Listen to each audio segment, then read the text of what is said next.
Hello, everybody, and welcome back to Gamestack Podcast right here on We Just Love Games Network. You're listening to episode 157, Cucumber Horse.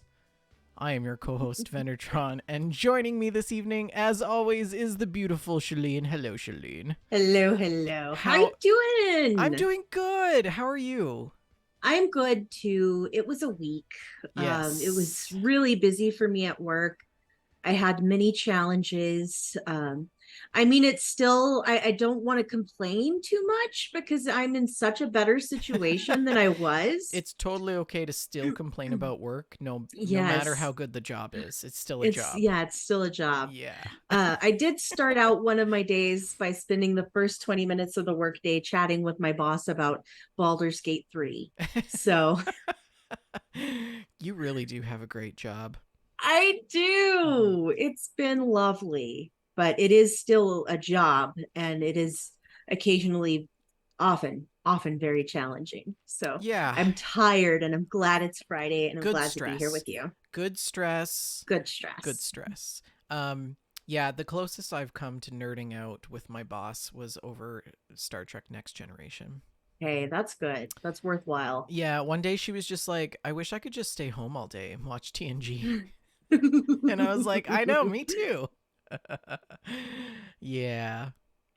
Anyways, yeah, it's been a busy week for me too. I actually took the first 2 days of the week, Monday and Tuesday, to strip down, stain, and repaint our basement stairs completely. Not strip down. Okay. So this wasn't like nude DIY. No, that would be messy. I was sanding Shalene for hours.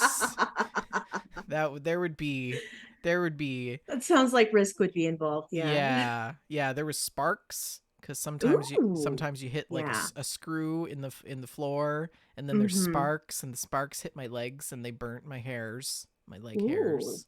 So if I was in the nude doing that would not be very fun. But how about we not let you all visualize Vendor sanding basement stairs in the nude? Let's talk about our actual show that we have to do this evening. The show is sponsored by Oak and Crow Coffee. If you head on over to oakandcrow.com, you can pick up a bag of We Just Love Coffee blend, and $2 from every purchase of that blend goes to the Children's Miracle Network. I can't look at Shalene. She's like dying. Don't forget to tell your friends about the show. Shout us out on any social media platform, and we will reach out to you as well. Leave us a 5-star review, and we'll shout you out on the show. We also have quite a few things going on in the Discord this week. Shalene, are you ready to talk about the Discord? Maybe. I'm sorry, I got the giggles. Discord. Okay.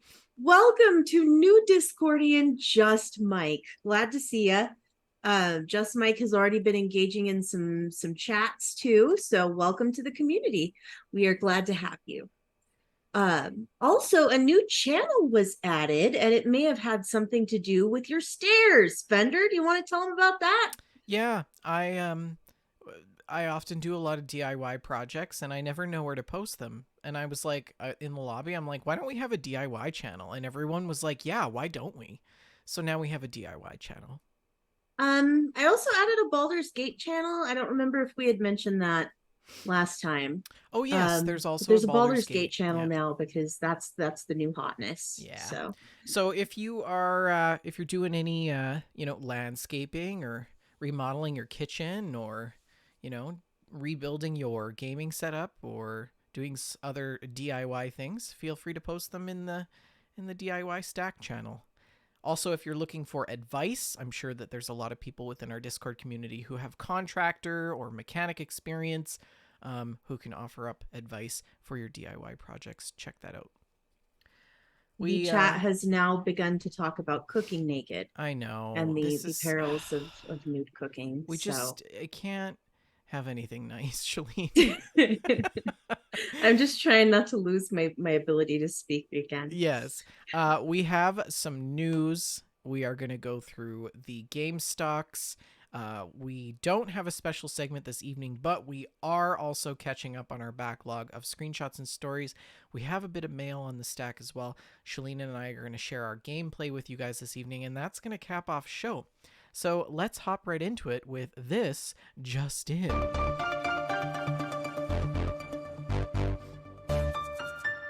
Take it away, Shalene. Thank you. As always, 3 cheers for Joseph Tao. We appreciate the work you do in putting together the news for us every week so we don't miss anything important. And we are going to open up with that. Vendor, this is something that you showed me. And What did I do? I actually haven't read this article yet. There will not be a Red Dead Redemption movie anytime soon, according to the Take-Two CEO. Of course, video game movies are very popular right now. There are a lot of them happening, and the Super Mario Brothers movie was incredibly successful. And I think along with that goes the Last of Us TV show. That was also very, very successful. But Take-Two CEO Strauss Zelnick, who also served as the CEO of 20th Century Fox in the early 90s, clarified that film and television projects are actually precarious with regards to the relatively small economic opportunity that they produce. Take-Two does have 2 video game-based films on the way in the form of Borderlands and BioShock, but they are being selective with their approach to licensing. A quote from Zelnick, he said, "We think it's a relatively small opportunity economically. We're not going to use our balance sheet to invest in film and television projects. Those are typically very challenged asset classes with which I am quite familiar. The reason you've had failure in the past is the expression of the IP just wasn't very good, despite people's best efforts. It's a really hard business. And we're not going to bet this company's future or the value of our intellectual property based on someone else's execution in another area of the entertainment business. So we'll continue to be very selective. Indeed, if we did take a broad-based approach in the absence of investing ourselves, the economic opportunity of the context of much greater economic opportunity for our core business is limited." So I feel like that bodes well for the 2 movies that they do have in process. It sounds like they are being very protective of their IP. What are your thoughts? I mean, you've heard it from me before. I would love not a Red Dead Redemption movie, but a series like Last of Us. I think that would be absolutely fantastic. I haven't seen another drama-based series set in the Old West since Hell on Wheels. Maybe there was the first season of Westworld, but Westworld was like dystopian. The first season of Westworld was very different. much a Western. Yeah. So, I mean, I would love to see Red Dead as a mini series at the very least, but I can understand where they're coming from. Huge time sink, huge money sink, and you don't actually know what you're going to get out of it.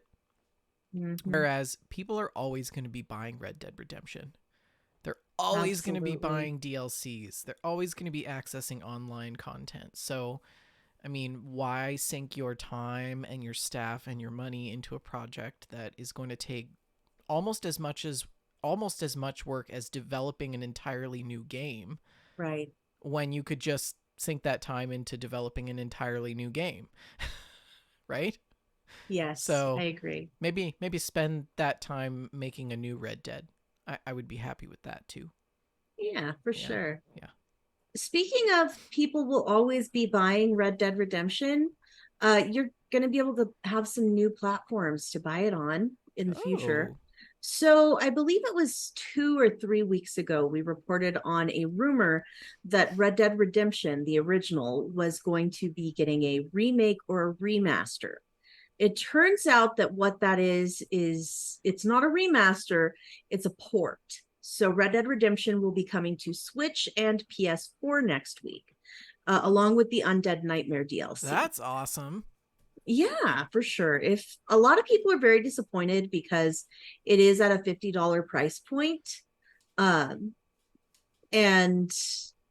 I think a lot of people really did want a full-on remake or remaster. Well, I'm sure those people that have a problem with the $50 price point had no issues buying the $50 price point for, Elder Scrolls times 6 different Right. consoles. So, Right. Hmm. I I love that we're getting full game experiences on the Switch, these big, deep open worlds. Um, of course, I've played Red Dead very thoroughly. I don't know that I will be purchasing this, and I didn't realize that it wasn't on the PS4. okay, can you clarify for me how when you say very thoroughly? I mean, I've played loads of Red Dead Redemption, many, many hours.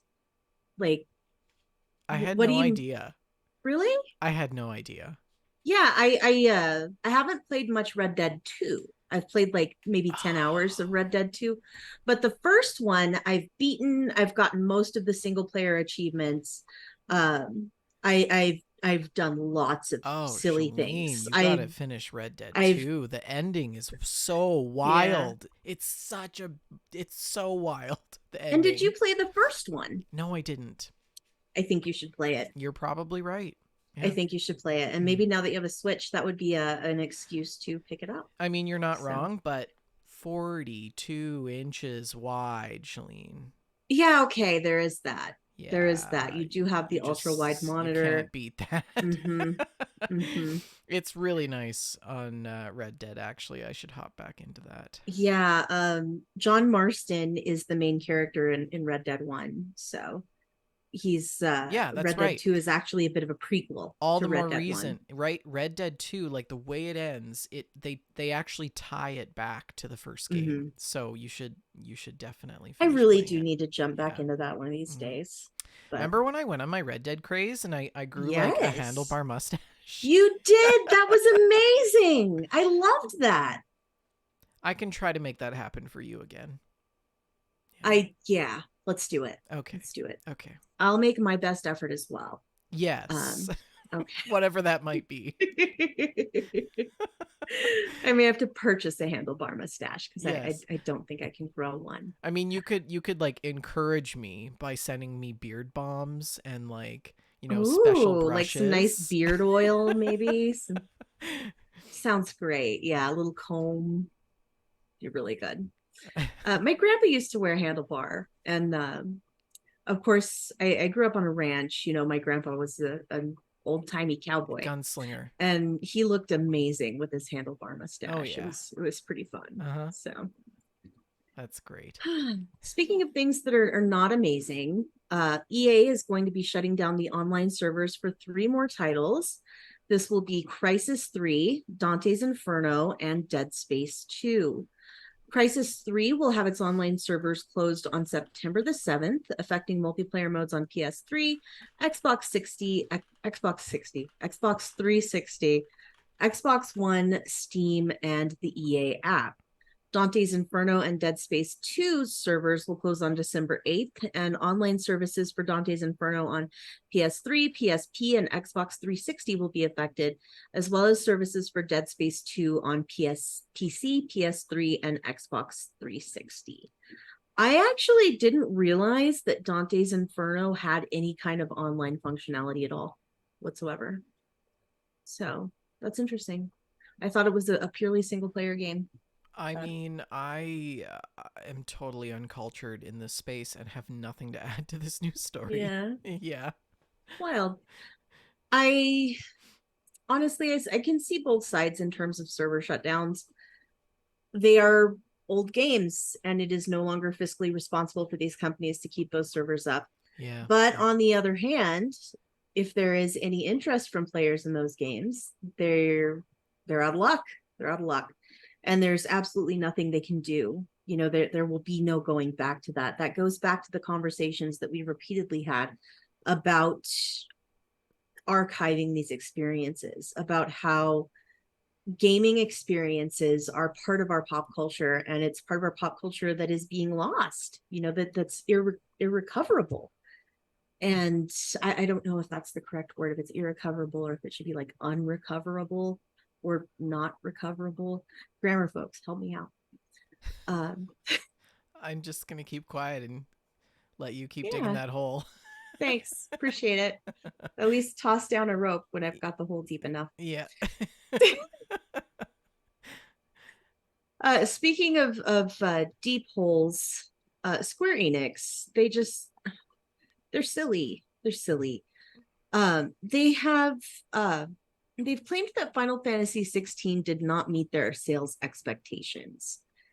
And I feel like we see every time they release a game, it's just not good enough. It's just the performance is never ever good enough. Final Fantasy 16 was a pretty big game. I mean, it was a lot of people played this game. It was very well received. I'm surprised that it's just never good enough. They sold 3 million copies in the first week of their launch. That's, to me, that's a success. But I don't I know. mean, That just, what were they hoping to achieve? they don't say specifically, but if 3 million copies in the first week is a failure, I don't know what they're expecting. That's, I mean, it's the 16th rendition of Final Fantasy. mm-hmm. I mean, I don't play Final Fantasy, but it seems like if you Looks have pretty good. 16 versions of something, Mm-hmm. there's a dead horse in there somewhere. It really does look like a fantastic game. I've really enjoyed watching clips from this game and seeing some of the fan art that people I follow have been making, and it looks really good. It looks amazing. I mean, Um, Final Fantasy to me is one of those niche games that people play, they start playing, and that is their bread mm, and butter. That's the game. It's like me and sim games, right? right. Um, and yeah, I don't know. I think when I look at some of the past versions of Final Fantasy, it definitely looks to me like something I could totally Mm-hmm. get addicted to and sink a lot of time into. Mm-hmm. Um, but We've got a, go ahead, what were Benner. you gonna say? Go ahead. We've got a comment from Vexinator in the chat, who is really our Final Fantasy expert in the community. And Vaccinator says that they should have done a full release instead of only releasing it on certain systems. So that definitely does affect purchasing. If Mm-hmm. it limits your audience, because not everybody is a big old nerd who's willing to spend hundreds of dollars to get all of them. And frankly, it's I'm someone who does that. I have all the systems, and it's dumb. It's dumb. She's Like admitting I'm it, you guys. She's yes, it's not a smart choice. It's not a good way to be a good manager of your own money. Um, Up next, makeup. so oh, let's don't talk about that. I went to the makeup store today. Uh, but regardless, because more people make a smart decision and only choose one or two systems, it does limit your sales to do that. Yeah, It's really yeah. interesting.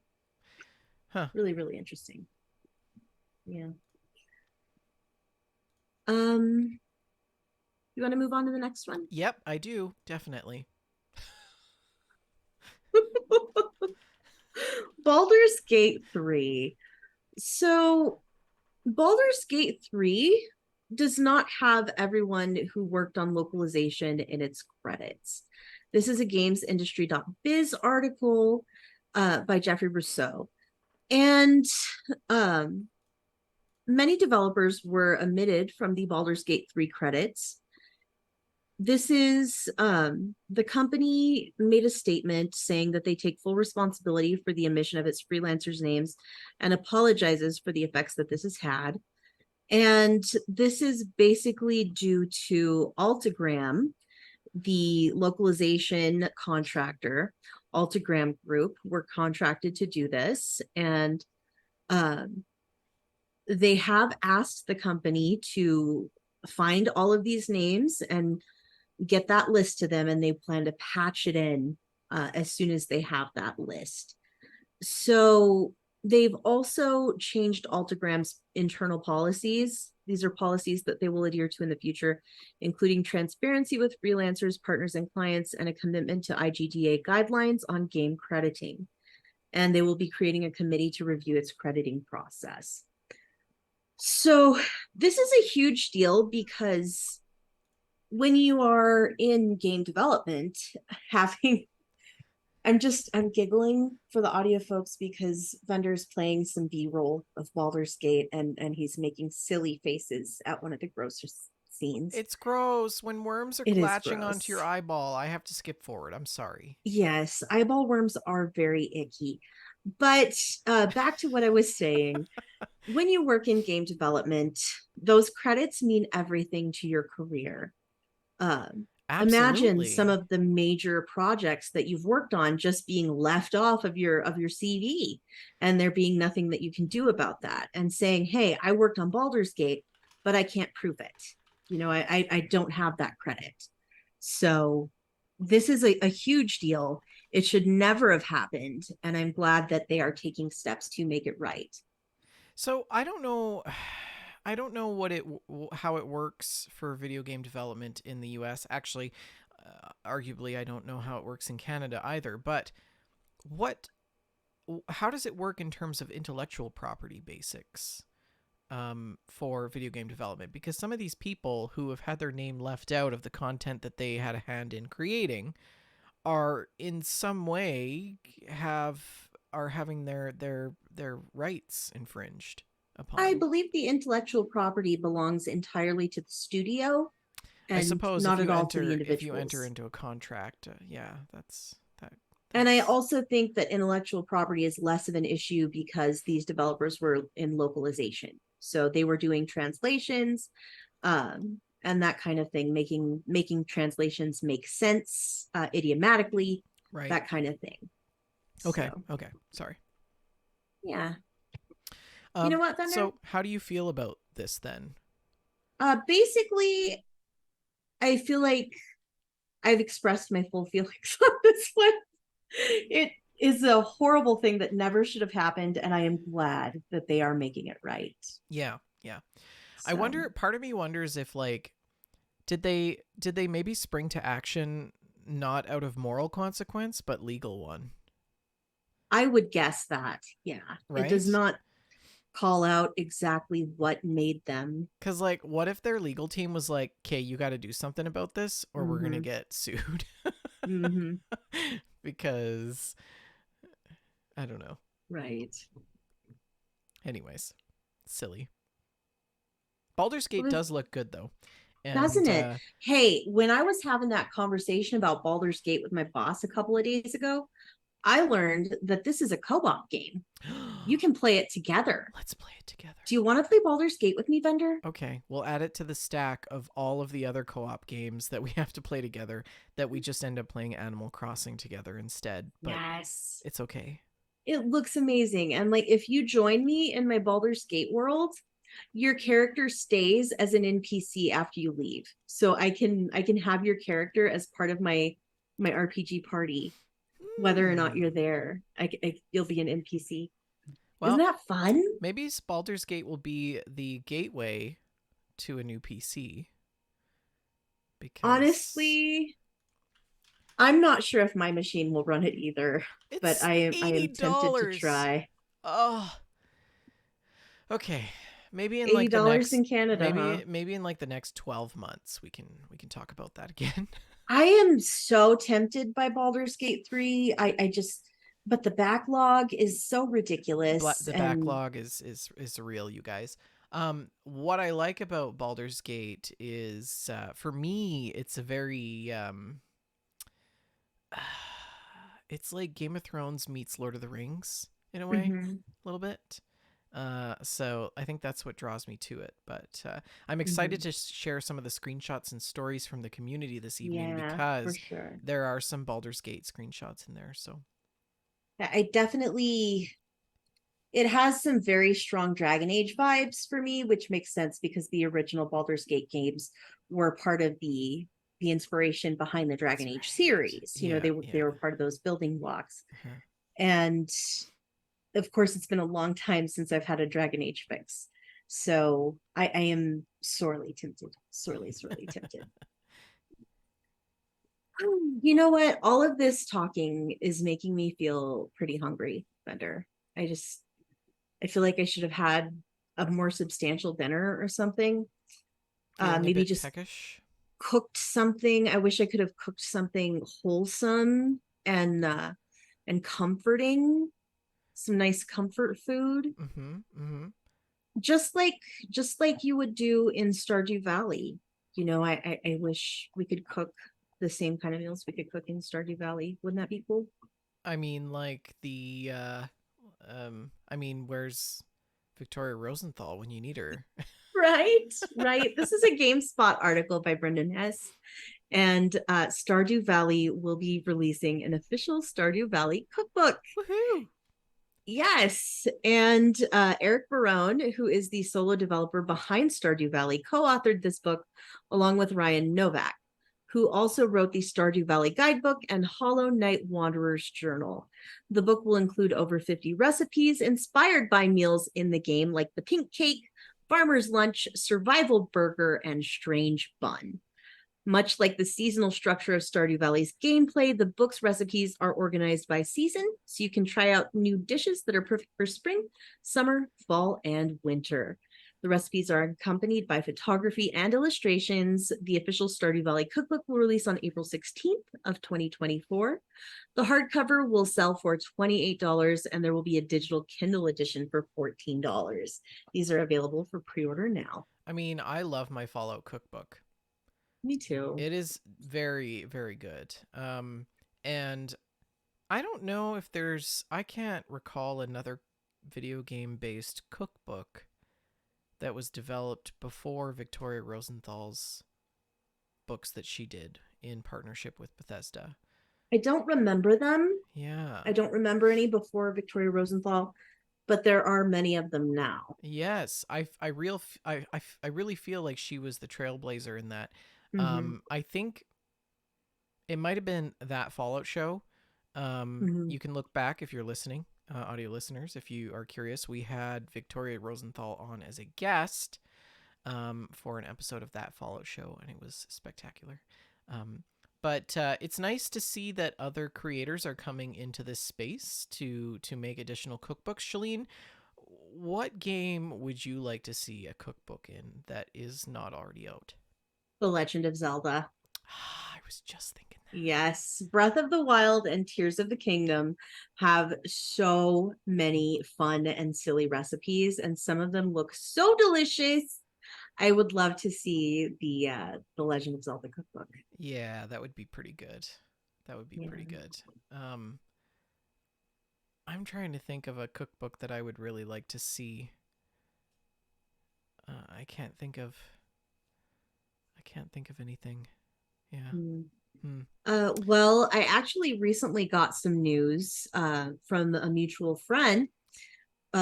Jessica Starr told me that there's going to be a Sea of Thieves official cookbook, Yes, I was gonna and it say is, that, and yeah, I'm not sure if we're supposed to say anything. it's available on Amazon for pre-order right now. Okay. So Okay. that means Okay. it has knowledge. But Shreds, of course, is the author. So Yes, that is pretty from Gatto cool. Pub. Mm-hmm. Yeah, from Shreds from Gatto. Elgato. Yeah. So. So, that's really cool. She actually started working on this last fall, Mm-hmm. and we were kind of sworn to secrecy. But Mm-hmm. it's not actually expected to be out until late winter, early spring. I But believe the release date's set for early spring. I'm So. definitely gonna look into this cookbook. Yeah, I think we I should want invite her on the show closer to time. absolutely, and I wonder what her recipe is for grog because I made the back alley of the internet recipe for Sea of Thieves grog, and it was the most heinous thing I ever put in a Very gross. glass. I probably could have just like scraped some dirt off of my, you know, all weather mats in my car and made a better drink with that. It was awful. So we'll see what happens. Um, but yeah, I Yeah. feel like there's going to be a lot of recipes that involve fish. I hope there are a lot of banana related recipes. Yes. And Yes. coconuts. Wait, are there coconuts in Sea of Thieves? It's I been think so so, yeah. long, I don't Can't you even just bite remember. a coconut? I think you can just like bite into a Oh, coconut. yes, and pomegranates. Mm-hmm. Yeah, yeah, yeah, Mm-hmm. yeah. Indeed. My God, where have we been? We got to play Sea of Thieves, It's Shalene. been We're so starting to lose long. our identity. We are. It's like I don't even know you anymore. I know. It's just wild. Well, if you would like to, well, Sea of Thieves is not available on Sony platforms. I was trying to segue into our next story, but PS5's cloud streaming beta is live and it supports up to 4K. This is a Video Games Chronicle article, and I'm sorry, it's by Jordan Midler, and we are just cruising through this. The beta is rolling out to random PSN users, and it allows players to stream some of their games from the cloud to their PS5. This service will be included as part of PlayStation Plus Premium when it is fully rolled out. And the list of supported titles will include PS5 games from the PlayStation Plus game catalog and game trials, plus supported digital PS5 titles that players own. According to some users who have been participating in the beta, the service offers 720p, 1080p, 1440p, and 4K. This is notable as Xbox Cloud Streaming, which is the next closest competitor, does not currently offer a 4K option. A quote from Sony: when this feature launches, cloud game streaming for supported PS5 titles will be available for use directly on your PS5 console. That means as a premium member, it'll be easier to jump into your favorite games without downloading them first onto your PS5 console. So, have you done much with game streaming, vendor? Like, what do you mean? With playing a game via streaming instead of via install? Cloud gaming. Um,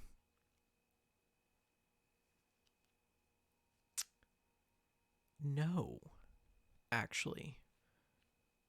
I tried the Xbox service once when it was very new, and I had a very bad experience. And I think that was due to having bad internet at the location where I was. So it just wasn't stable. Since then, I have heard good things about the Xbox service. Okay. But it sounds like PS5 has been a little more ambitious in supporting 4K. Well, I mean, I feel like we're moving into a new age of communications, Mm-hmm. with Starlink and other various ways that people even in rural communities have better access to basic internet. Mm-hmm. Um so I feel like now is really the time for cloud gaming to make a stronger move. Um but I still don't know if it's going to be readily picked up. I don't think the world is ready just yet. I mean, people are still grappling over the fact that they can't buy a physical copy of their game. Mm-hmm. Um, so,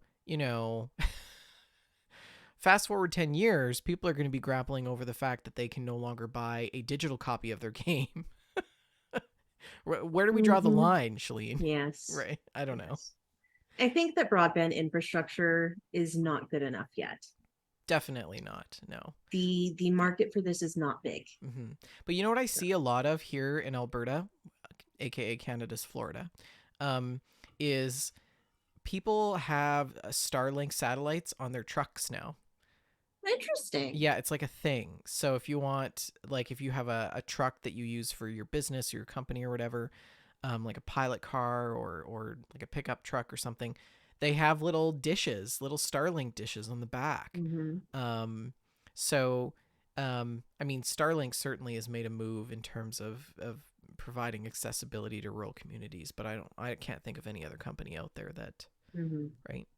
But anyways. Yeah. Really interesting. Hey, vendor, have you thought about buying a Steam Deck? No, Not at all. for a fleeting moment, and then I got a Switch, which was Mm-hmm. presumably a superior choice. So I definitely have considered buying a Steam Deck because I'm like that. But they are now selling, Valve is now selling refurbished Steam Decks, and you can get these at discounts of up to $130. So, according to this Video Games Chronicle article by Chris Scullion, a refurbished Steam Deck is a unit that can no longer be sold as new for a variety of reasons. They may have been purchased and opened, but then returned, making them secondhand. But because the device is no longer technically brand new, refurbished devices are cheaper than new retail units. They are selling refurbished models for the following prices. The 64 gigabyte model is 319 American dollars, 256 gig is $419, and the 512 gig model is $519, as compared to the retail new prices of $399, $529, and $649. So that is some significant savings. They do claim that each certified refurbished Steam Deck has been thoroughly tested to the same high standards as our retail units. Each device goes through a complete factory reset, software update, and extensive examination involving over 100 tests at one of Valve's facilities. Among the tests are all controller inputs, the audio system, the screen, and internals. Battery health is also assessed to ensure proper functionality and longevity. So they do come with the standard 1-year warranty, a refurbished power supply, a carrying case, and a quick start guide. Do you think it's risky to buy a refurbished machine? No more risky than introducing the right to repair it. Mm-hmm. So, yeah, interesting. Well, if you are someone who is interested in a Steam Deck but not interested in the price tag, this may be an option for you. if I was more savvy in repairing electronics, I would probably buy only refurbished Really, because I would feel more confident in being able to repair it myself. that makes sense. But so why pay full price for something? Because we pay full price and we don't buy the refurbished stuff because we're buying a guarantee. We're buying a warranty. The security of being able to have our device replaced in case it breaks. Right. But when you buy Right. refurbished, what kind of warranty comes with that? Does it say? No. A year. 1 year? Oh, that's pretty good. That's pretty good. Mm-hmm. Huh. Yeah, the Steam Deck, I mean, personally, I think that it has some design flaws, in terms of where the controls are. It's not for me, definitely, but there are some people in our community that use it and they love it. So, Absolutely. Well, Quake 2 is getting a remaster. This is a GameSpot article written by Luis Joshua Gutierrez. And Quake 2 is available on Xbox Game Pass. So QuakeCon was this week, and executive producer of Quake 2, Marty Stratton, and game director Hugo Martin announced that the 1997 shooter Quake 2 has been ported to modern consoles with updated graphics, crossplay, and much more. Quake 2 will have all of its original features, such as the single-player campaign, expansions including Mission Pack The Reckoning and Mission Pack Ground Zero, multiplayer maps, the soundtrack by Sonic Mayhem, along with the original N64 port. And on top of that, Quake 2 will have widescreen support, online crossplay co-op multiplayer with couch co-op multiplayer, a new single-player expansion, and some performance updates. Those playing on Xbox One and PlayStation 4 can play at 60 FPS 1080p, while Series X, S, and PlayStation 5 players can play it in 4K at 120 FPS. PlayStation 4 players can play in 4K if using a PS4 Pro.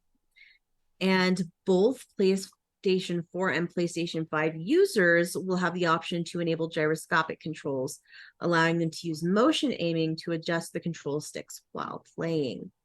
The most recent single-player expansion, Call of the Machine, was developed by the Wolfenstein: The New Colossus developer Machine Games. So they do good work. They absolutely do amazing, amazing work. Multiplayer will feature cross-play support with the following modes: Deathmatch, Team Deathmatch, and Capture the Flag. All of these modes can be played locally or online with 16 players. If you don't have enough people for a full lobby, you can use bots to fill in the open spots. It is available on Game Pass, but is also available on other platforms such as PC, PlayStation 4, PlayStation 5, and Nintendo Switch. The game is a free upgrade for existing Quake 2 owners on Steam. And limited run games will be producing some physical versions as well. So, Huh. it's Interesting. great. Yeah, Quake 2 it's a classic shooter. So, you're not big on the shooty games, huh? It depends, Mm-hmm. but really, no, no, Yeah. definitely not. Yeah, I Yeah. don't know. I mean, a good shooter video game for me comes with everything else. Mm-hmm. And when the sole purpose of playing the game is to shoot a gun at something, Yeah, it's lost. I've lost interest. Um, I see your point. right, I like Red Dead. Red Dead is all on horseback and all kinds of stuff, robbing banks and things and trains and stuff, and it's great. And you're a gunslinger and it's the old west. But I'm also picking flowers by the creek to finish out my compendium and collecting furs Yes. and you know, so Yes. yeah. I absolutely understand And where Fallout. you're going We with don't need that. to talk about that. All I have to say is Fallout. So, Absolutely. yeah. Well, our next story is a little bit of a heavier one. This is a gamesindustry.biz article by Brendan Sinclair. And our headline is that researchers have found that China's game time limits are ineffective in reducing excessive play. Shocking. There is Shocking, Shalee. there is no evidence that restrictions on minors had any impact in cutting down on heavy gaming.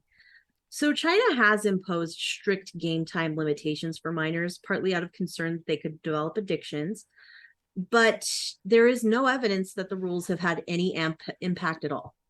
The researchers partnered with Unity, researchers from New Nature Human Behavior, to examine more than 7 billion hours of playtime and around 2.4 billion Chinese gamer profiles from mid-August of 2019 to mid-January of 2020.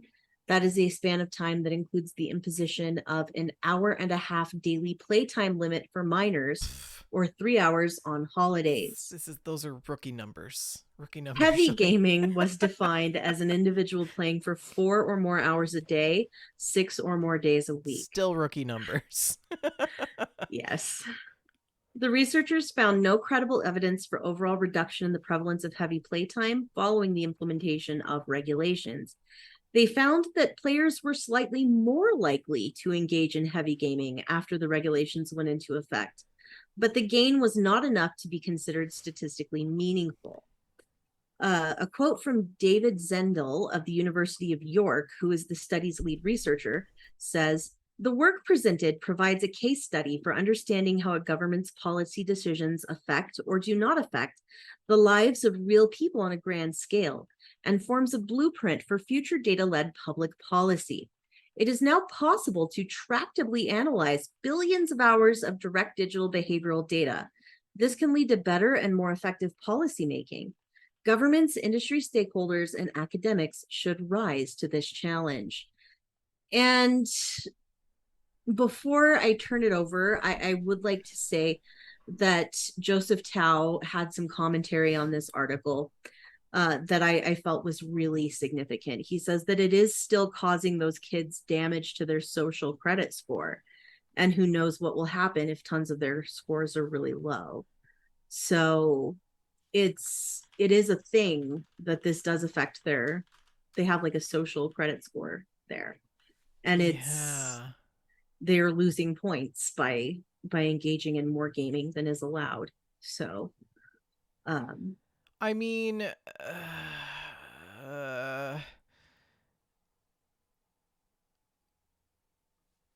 it feels this very unfair. this conversation is definitely not about China's social credit system.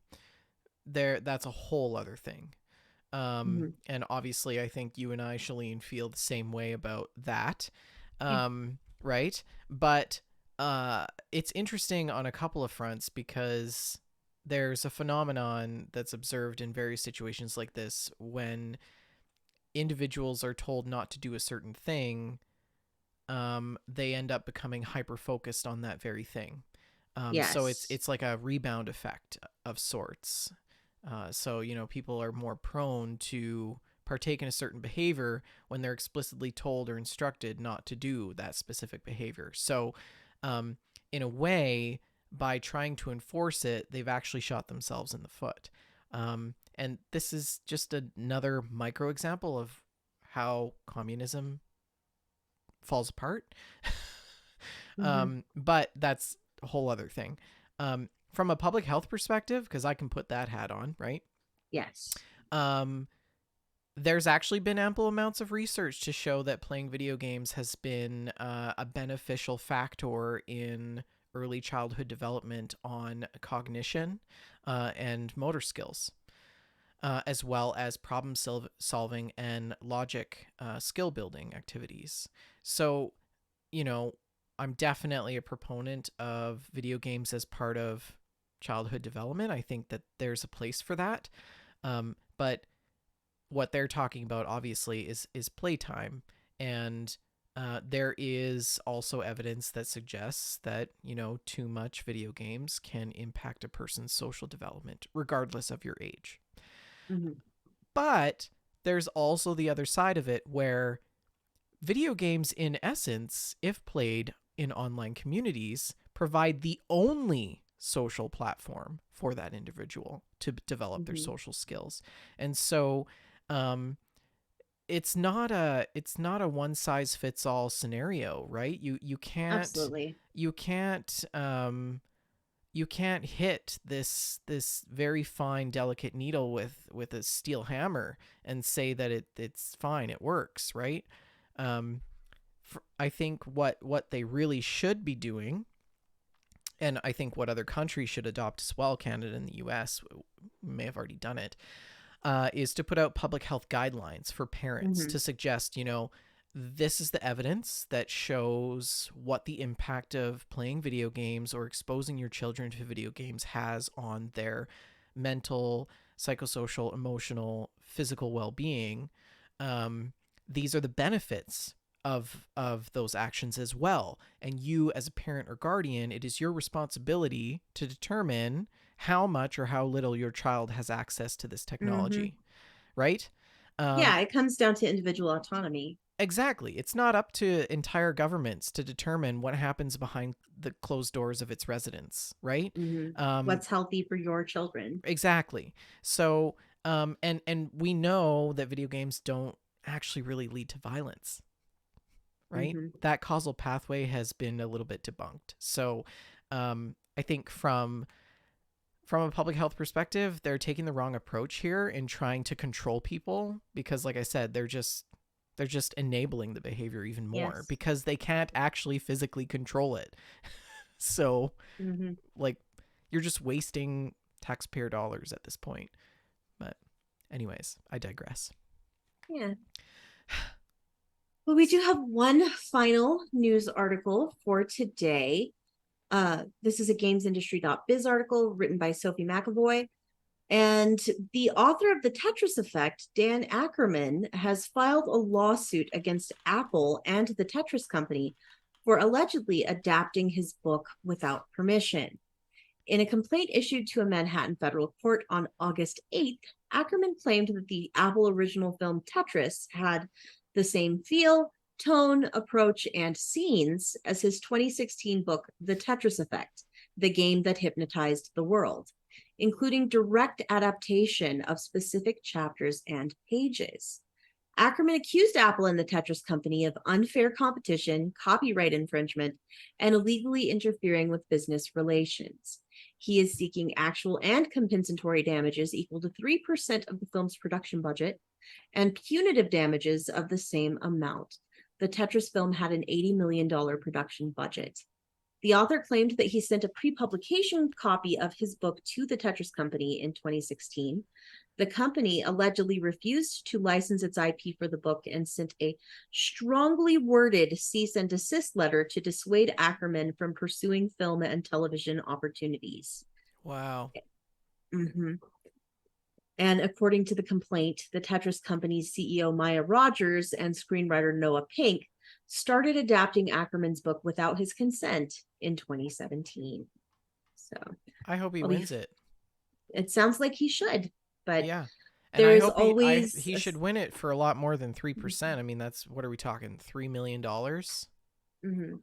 on an $80 million budget? Like, that that's for the whole film. I mean, what he would actually receive is probably even a little less than 3%. right? Once you account for But legal fees and everything. Yeah. mm-hmm. Yeah, I definitely will be following this article, this story going forward because there's always information we don't have at the outset. You know, there more is going to come out, and I want to see what it is. So Yeah, I'm curious to see because, like, what role does he have to play in Tetris's history? Does he actually have the right to even write a book about mm-hmm. Tetris? So I think that might be the stance that the original company is going to be taking as well, Yes, right? mm-hmm. Yeah. Hmm. It's very interesting. But that is all I have for the news. Oh my gosh, it's time for our Gamestocks segment. Remember, Shalene, how I was telling you that everything last week was down? Everything was down. It was terrible. The school Mm-hmm. was on fire. The children had cancer. It was awful. No two kids were not on fire. This this week, everything is also down. The school is still on fire. Sony closed out at $85.58, down $4.61. Microsoft down $6.77 at $321.01. Nintendo down just 7 cents at $10.70. Take Two down 1 to 140.20, down $1.98. Activision down 37 cents at 91.21. Ubisoft down 91 cents at 27.81. EA also down to 122.20, just 39-cent decrease, and Tencent closed out at 42.12, down $1.38. So everything is still down in terms of trends compared to our last week on GameStop, but it doesn't seem to be as much. So maybe things are kind of settling down.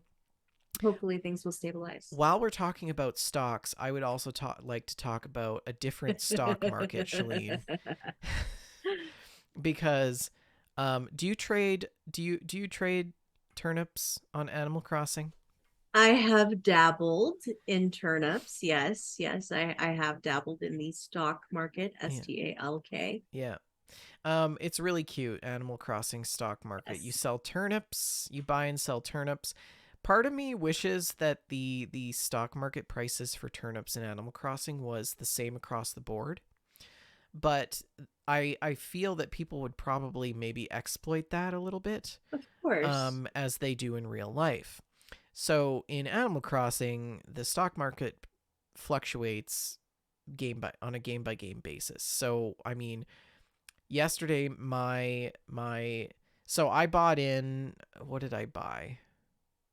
$30,000, 30,000 bells worth of turnips at the beginning of the week on Sunday. And I bought in at 96. 96 bells per turnip. 96 bells per turnip.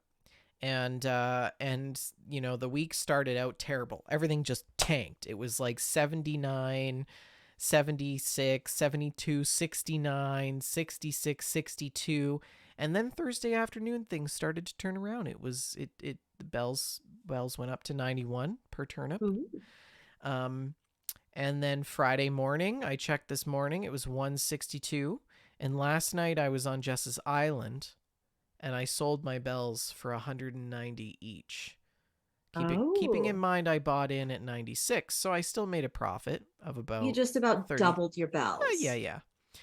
Well, this afternoon, Shalene, I checked the stock market prices on the turnips, and the price of turnips on my island are 443 bells per turnip. Oh. 443 bells per turnip. I could have like quadrupled my investment in turnips, and I'm totally That is distraught. rough. It was terrible. So, yeah. I kind of want to include the stock market, Animal Crossing stock market, in our stock segment from now on because I am for it. I feel like that needs to be talked about. Yeah. Mm-hmm. How did you do this week so far? Have you sold? I didn't buy any turnips this week. I Oh. I am I am rich, Thunder. In terms of Animal Crossing, I have more bells than I can ever spend. So I don't really worry about it anymore. So yeah.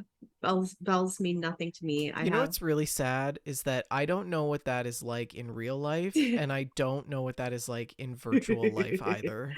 well, I Yeah. certainly don't know what it's like in real life, but I do know what it's like in Animal Crossing, and let me tell you, feels good. Feels good. Okay. Feels good. Speaking of feeling good, let's open up some mail.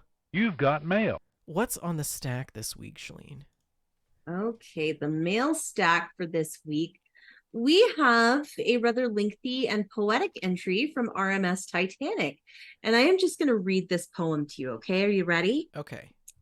In the realm of pixels and gaming delight, a podcast emerges like stars at night, with hosts who share their gaming lore. In the world of Gamestack, we explore.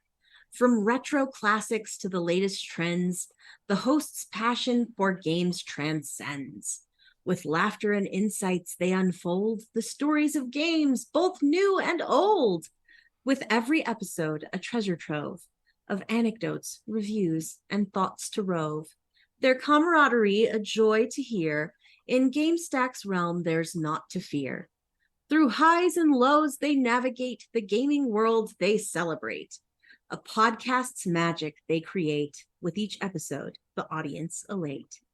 From dungeons deep to galaxies vast, GameStack's podcast is unsurpassed. With every tale and gaming spree, they ignite the gamer's glee. So let us raise a toast, you and I, to GameStack's podcast, soaring high. In pixels and bytes, their passion glows. In gaming's universe, they compose. And this poem Brilliant. was authored by ChatGPT. Brilliant. I mean, Can you imagine? any literary expert would be like, this is from dungeons deep to galaxies vast, GameStack's podcast is unsurpassed. I feel like we need to like claim that because AI has no rights and use it in some fashion as It's sort of so like a good. tagline. It's so good. Yeah, it's pretty good. I feel like we need to set it to music. Really good. Really good. I love it. That's good. Anything else on the mail stack?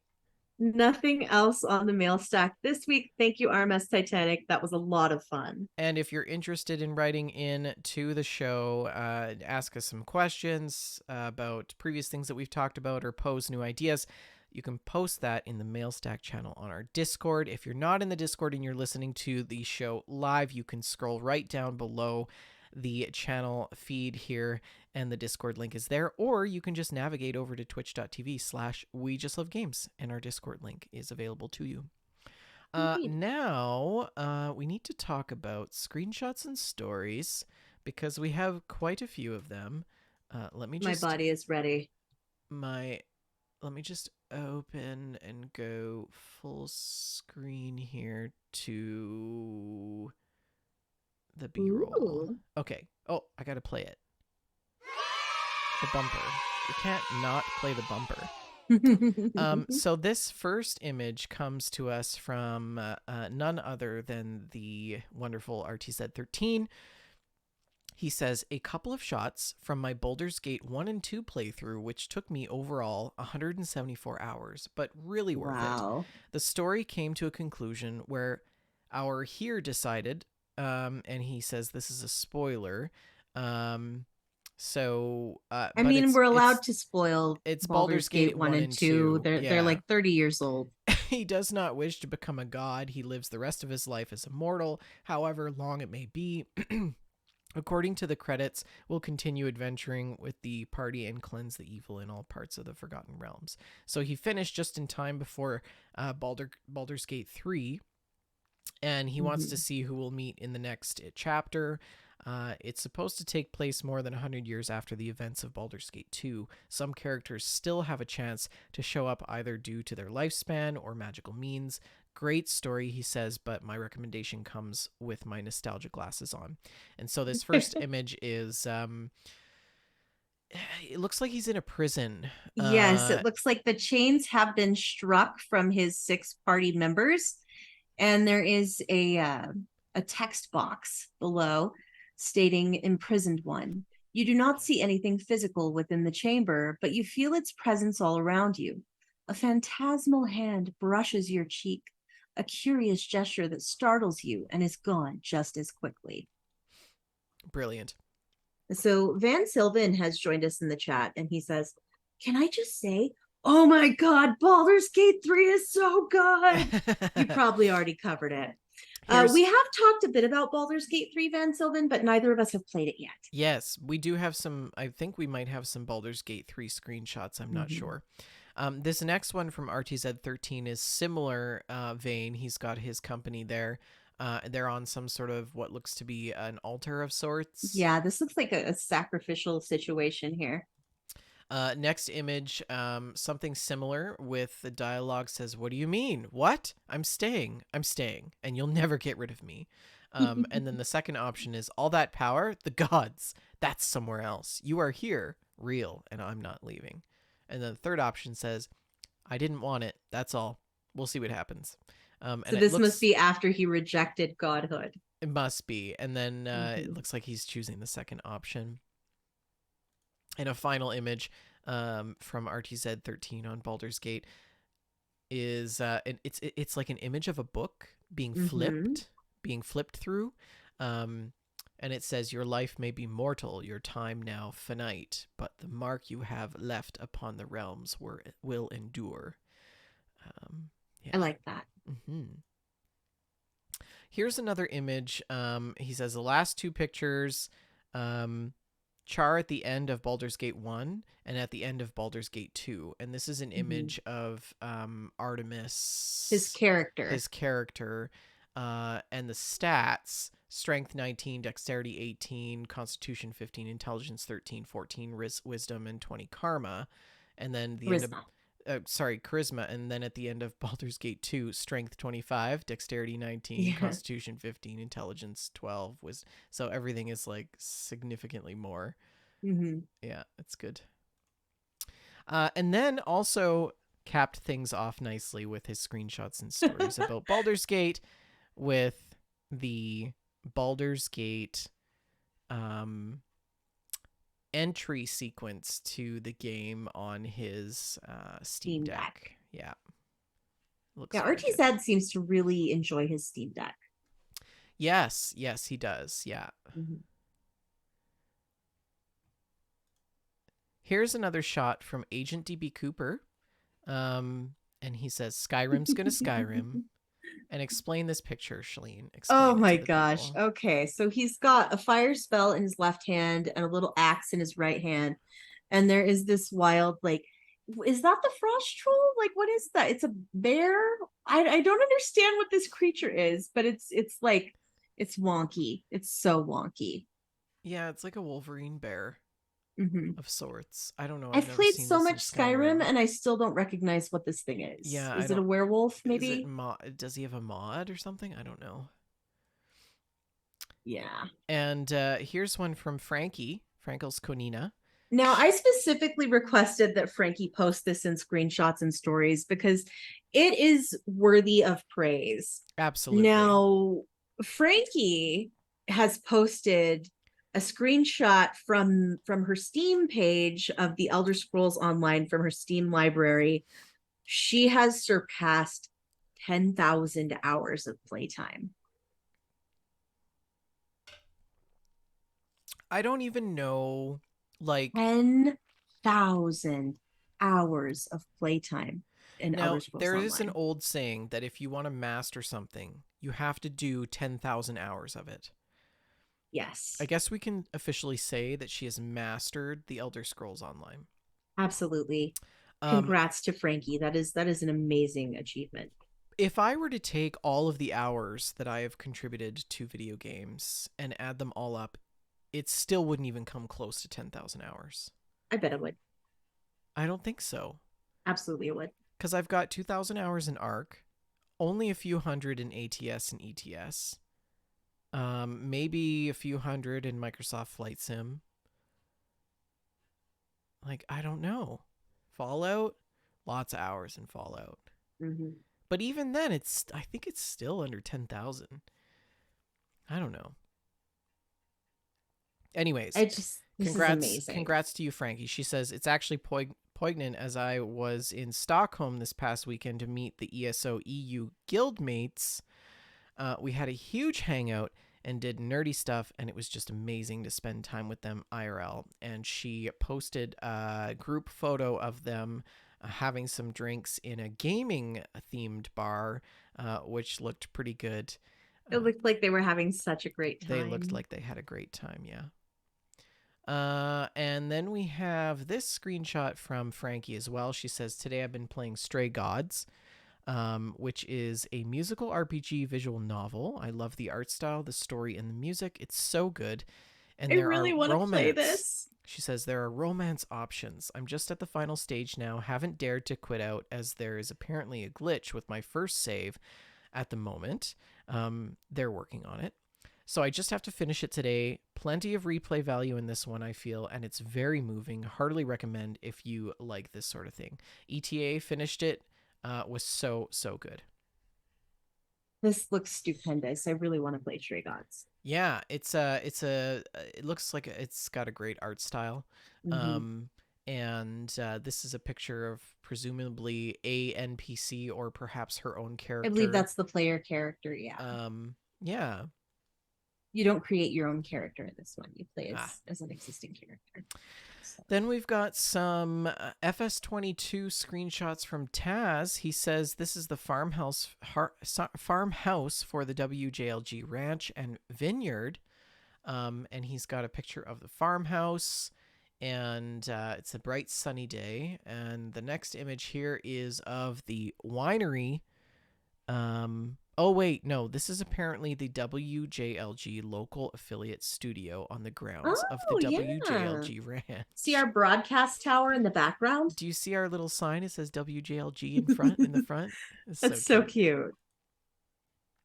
I And love then how he builds these things I in all know. the games he plays. The vineyard where the wine is bottled for WJLG, presumably also on the property of WJLG Farms, which is seen here. And one final image from Taz. He says this is the dairy cattle barn where milk made for cheese for the vineyard shop, We've got as to have well as a horse cheese. stable. Yes, Mm. we could have a charcuterie of sorts. It would be excellent. Anyways, that is the screenshots and stories. How can people submit to You the can show? submit screenshots and stories by visiting our Discord and dropping those in the screenshots and stories channel. This is frankly one of my favorite parts of the week. So please continue to post your screenshots and stories here as they bring me joy. Yeah. All right. It's time for, I think, what is probably our favorite part of the show because we get to talk about ourselves. Our own gameplay from the week. So, I have been playing a little bit of Farm Sim. It is harvesting season in Edgewater, Saskatchewan. I have cut my canola and my soybeans down, and I have baled them, which has been a lot of fun. I have this new baler, Shalene, and the bales that come out of this baler are ginormous. There are 44,000 liter bales. They're the biggest Wow. bales I've ever seen. And I baled my entire field, and I got like 6 bales. out Sounds of like you've got big bales. out of the whole field, I got 6 bales, and I was like, okay. So that's been fun. I got to get back on this weekend and finish cutting my sunflowers because Ooh, did you Raven's View. screenshot the sunflowers for me? Oh, I did. I did. I'll Yes. throw them in on the next episode. Um, but they're ready to be cut and harvested as well. I'm going to make sunflower oil out of those. I've got to get on because Raven is almost done cutting all of his crops, and I we try to time Mm-hmm. it so that we're all done at the same time so that we can skip ahead to the next month, right? That makes sense. Yeah. So and So I then feel like you should harvest your stuff and then switch over to ATS or ETS and like truck your stuff try haul somewhere. the bales. Yes. That would be so good. You can haul bales in ATS Mm-hmm. and ETS, so that's not a bad idea. Um, yeah, I did play some ATS though, of course, and I am super excited. Sully, who's in the chat, Sullivan Sevens Racing, has completed the adapter and components for the ginormous wheel. If you don't recall, the ginormous wheel that we'll be adding So onto our truck sim setup. for our audio folks, he's holding up a steering wheel the size of an actual 18-wheeler steering wheel. It's giant. It's an 18-inch Mm-hmm. or maybe a 20-inch wheel. I'm not sure. But anyway, so that should be coming in the mail, and I'm really excited to get that fitted out on my current driving apparatus because then I'm going to try to do some actual trucking streams, which I think will be fun. But I've been checking a lot of the Oklahoma DLC out. I talked about that on the last episode, so I won't spend too much time on that.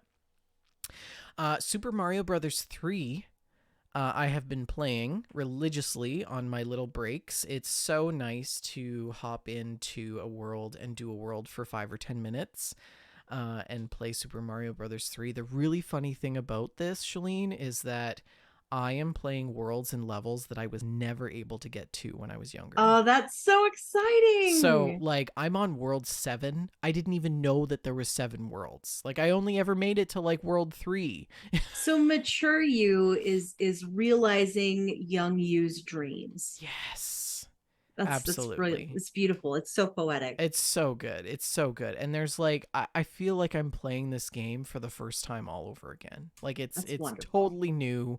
There are levels that I have no idea what to do. There was this one level where you like go through and you go down the tube and then you end up at the beginning of the level again. Wow. So like there's something that you have to do between the beginning of the level and going in the tube that changes the course of the thing, but if you keep just going in the tube, you keep going at the back to the beginning, and it's just like this. Like the Lost Woods It was in terrible. Zelda. I couldn't figure it out. I had to look. I had to Google it. I had to Google it because I couldn't At figure it least out. you didn't have to call the Nintendo hotline for $1.99 a minute. Yeah, Did you ever exactly. call the Nintendo hotline? No, no, I didn't. I didn't either. My mother would have killed me. Yeah. So, anyways, that was a thing that happened, and what else have I been playing? I'm still making my way through Super Mario Brothers though. Mm-hmm. And I have been playing a lot of Animal Crossing. It is my daily routine. I get up, check my mail, check the turnip prices, check the store, collect my Nook miles, and then I run the beaches for the shells and bottles, and I go and sell that, and then I start my workday. But yeah, Animal Crossing's been good. I visited Shalene's Island. I think Mm-hmm. yesterday. Was it yesterday? Yesterday. I love that you are like now my Animal Crossing sugar mama.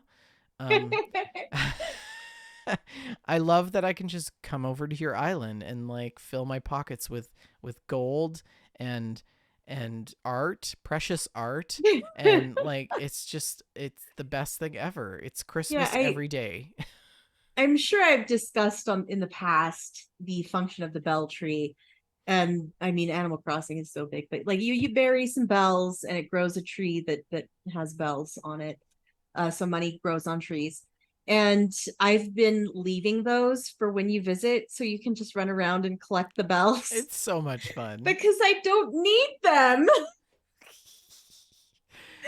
So Oh. yeah, and I've been working on I'm sorry, I'm just launching into mine. No, I'm let's riff. okay. Yeah. Well, I've been working on trying to finish my museum. I have one beetle left to get. I caught a scarab beetle over the week, and I the only one I need is a horned Hercules Yeah. beetle. Yeah. After I catch that one, that'll be every bug. And then there's one fish that I need. It's a blowfish, so I have to wait until November for The him to start appearing. pufferfish or blowfish? Blowfish, Okay, so blowfish, there's the pufferfish and then there's the and blow. the Okay, blowfish. Yeah, okay. and that will complete all of my fish. And that leaves the only room that needs significant work in my museum is the art room. And It's always the hardest. as I learned from Sherry and Jess, there is this situation with Harv's Island where you can get vendors there, and one of those vendors is Red, the shady art dealer.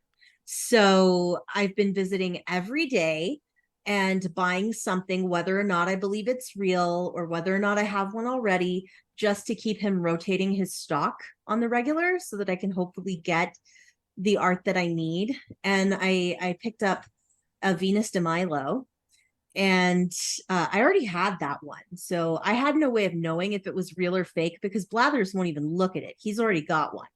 So I went ahead and gave that to you, and it turns out it was the genuine article, It huh? was genuine. It's in my museum now. Yeah. Yeah, that's Blathers was super fabulous. happy about that. Yeah. Mm-hmm. Yeah. I have not had very good luck with Red. Everything I've bought from him has been a fake for 5 or 6 days now. So Really? that Oh. statue that I gave to you is the only genuine article that I've bought in quite a while. Everything that I've bought from him so far has been legit, but I'm Nice. also cross-referencing it with my app. Mm-hmm. So, Mm-hmm. but Yeah, Jess makes a good point that there are instances where it's really subtle and you can't quite tell. there are. So, And sometimes it is fun to buy fakes, even if you know they're fakes. There is a chance that you can get a haunted piece of art. ooh, Mm-hmm. Yeah, it's really fun. mm, And I use the fake ones to decorate with. There's really not much else you can do with them. mm-hmm, mm-hmm. Either use them as decor or throw them away. I'm really excited that you were able to come over and visit my house and see what I've done because I've done quite a bit of decorating. Um, I've got my coffee bar now set up in my Oh, it looks house. so good. It looks Yeah, so it looks good. really good. I actually have a real bed now, not just a cot. Mm-hmm. And I've got this wonderful bathtub that fell out of a tree. It's just it was the best thing I've gotten out of a tree so far.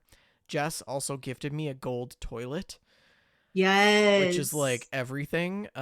So yeah, I now have a golden throne. It's It's pretty good. magnificent. Um, Magnificent. yeah, I gifted Apple is just the best, you guys. I love Apple so much. She's this little hamster and she is so energetic. She's got so much energy. She thinks that she's a pop star. Mm-hmm. And she's like, "Oh, I'm so glad I was able to move to this island because it gets me away from my fans and I can have some peace and quiet." And like she's like, "But I hope people don't get too like, attached here because I am kind of a big deal." Like, "Oh my god, Apple, you're so crazy." Shalene gifted me this crazy jumper. It's like this checkered red and green jumper with this frilly neck, and I was like, this Apple has to have this. This is like her thing. This is the colors that she loves. It's gonna look so cute on her. So I gifted her this jumper. And because she's a hamster and she's so short and stubby, the pattern on the jumpsuit is like distorted now because it's like so short. It's so cute. It It's the looks cutest so thing ever. cute. I'm really excited to build an apple hat. Shalene gave me a recipe for an apple hat, so I'm gonna make an apple hat and give it to Mm-hmm. Apple as well. But It's a great idea. There's an oh my god, apple dress I too. forgot to tell you, Biff has these sunglasses now, and Mm-hmm. it's the cutest thing ever. They're like sporty sunglasses that have like that yellow mirror tint. You know what I'm talking about? Yes. Well, he's a hippo, and his eyes are on the side of his So head. sad. they're on the side. So when he wears the sunglasses, the sunglasses are on like the front of his head and you can see his eyeballs sticking out of the side. It's the most ridiculous thing in the world. Oh, I love And this game. he's just out there pumping iron like with these Mm-hmm. sunglasses on. Like I'm like, so So ridiculous. good, so Yeah. good. I did get a new resident this week though. I Oh, got who'd you get? Roswell. He's an Mm. alligator. He's got a really cool pattern. He's like zebra pattern, but he's kind of weird. Like he's very smug.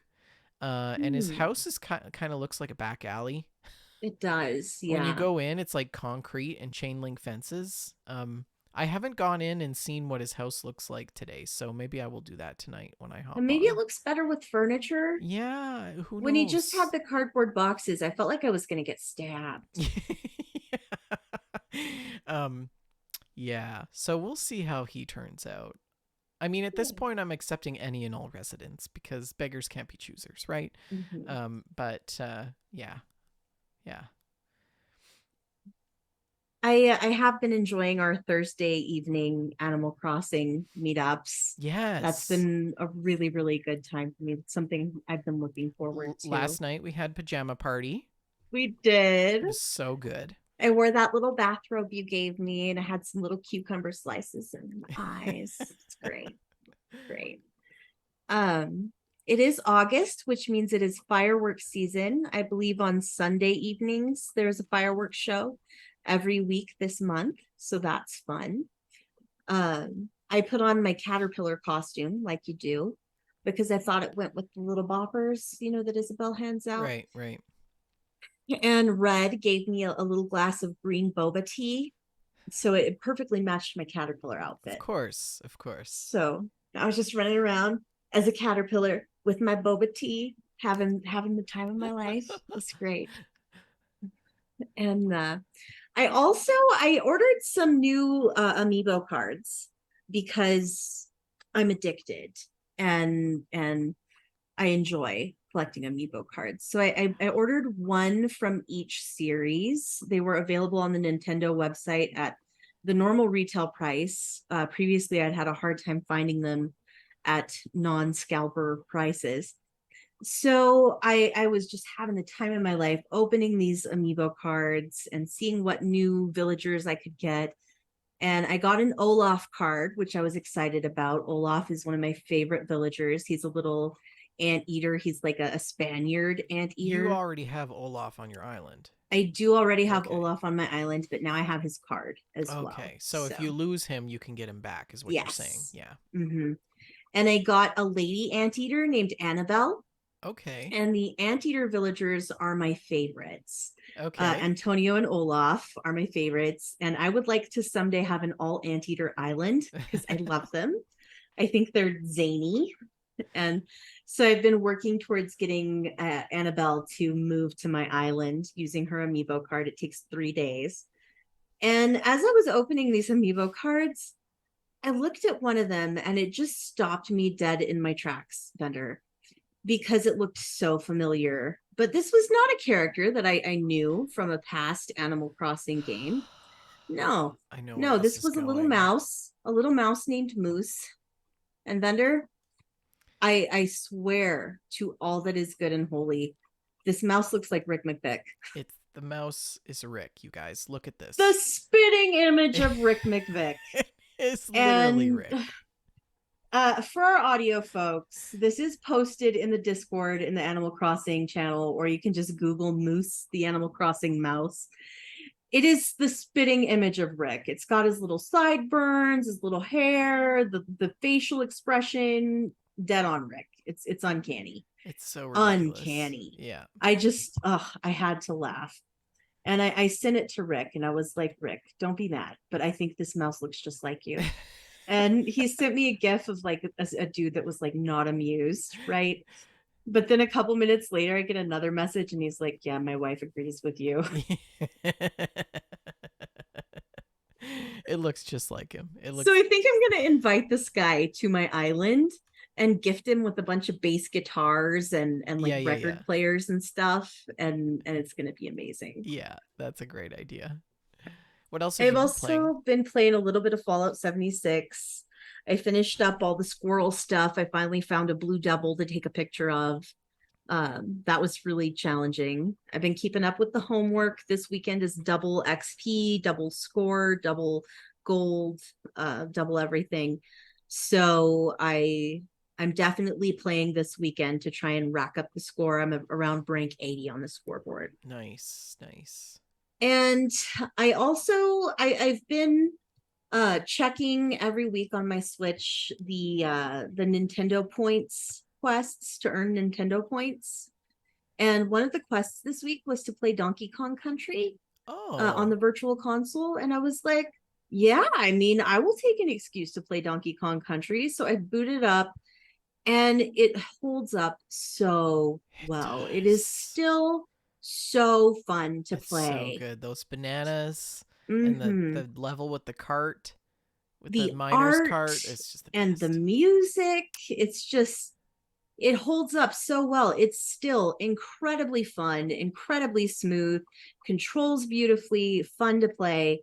I'm shocked at how strong this game still is. Yeah. So Yeah. really enjoyed that. I played tons and tons of Donkey Kong Country back in the day as a Yeah. child. Yeah. So that's what I've I been feel the playing. same. I feel the same, Shalene. Donkey Kong Country, Sonic, uh Mm-hmm. Sonic 1 and 2 and 3, Super Mario Brothers, all of them, they're all awesome. They hold up so well. Yeah, it's not just nostalgia. I'm pretty sure that if it was my first time playing Donkey Kong Country, I'd still love it. Yeah, it's so funny how you can go back to those games and you're Mm-hmm. like, this is great, but you can go back to, I don't know, what's a PC game that, or what's another game that we've played that we're like, Yeah. this does not hold up.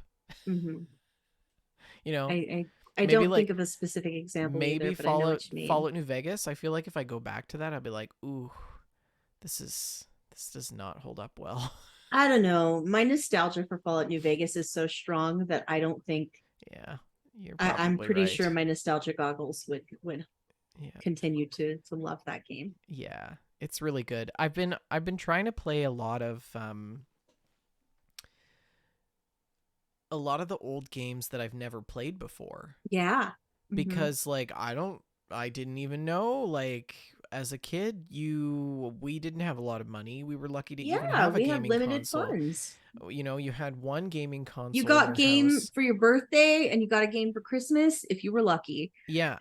And that's it. You had two games for like 5 years to play, right? So, Mm-hmm. we're all experts in the original Super Mario Brothers because of that reason.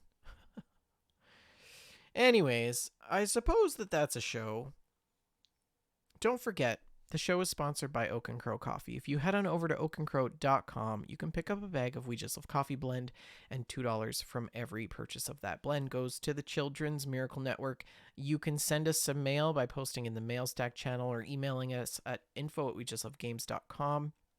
We're on Twitter at We Just Love Games, Shalene at Shalene L, and myself at Vendortron N. Shalene is also on Blue Sky as Shalene. You can check her out there. We're also on Facebook.com/We Just Love Games, Facebook.com/group/We Just Love Games, and we are also on uh, Discord. So if you are interested in accessing our Discord community, you can scroll right down below in our Twitch page, twitch.tv/We Just Love Games, and then you can get into the chat after dark, as Rick likes to call it.